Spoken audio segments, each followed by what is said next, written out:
Well, to talk about that no-show meeting and the rest of the G7, our chief foreign editor, Rob Parsons, is with me. And Rob, perhaps beyond that Lula snub, what were your main takeaways from Zelensky's sort of diplomatic mission this weekend?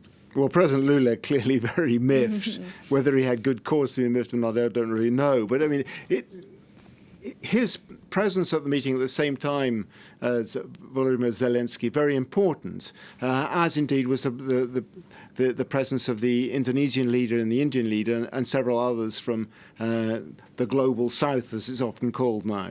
By and large, this was an immense diplomatic triumph for Zelensky.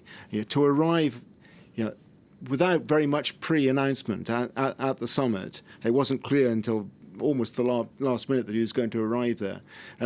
And to be the focus of attention, as he was for the 2 days of the summit, with all those photo opportunities of him shaking hands, with the great and the good, the group photographs, individual photographs, bilateral meetings, being hugged by Biden, being hugged by this leader or that leader. For Zelensky, it was a fantastic photo opportunity, if nothing else, and a diplomatic triumph.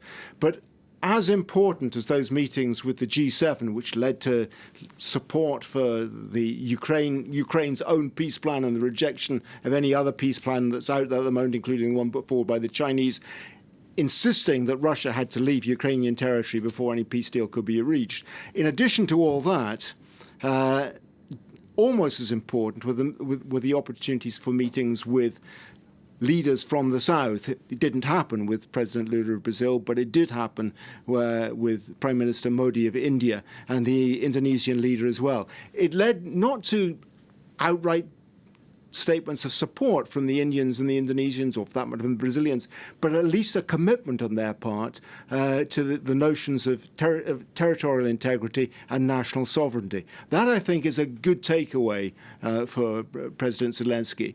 Just before the BRICS summit is about to take place, with Brazil, Russia, India and South Africa, at which the leader of India and the leader of South Africa and Brazil will undoubtedly come under immense pressure from Russia in particular to be more forthright in support of Russia. But at the moment, I think things are going in Zelensky's ways diplomatically. He's had a great deal of trouble getting the developing world to support Ukraine, but there are signs beginning to occur now that there's a little bit more support there.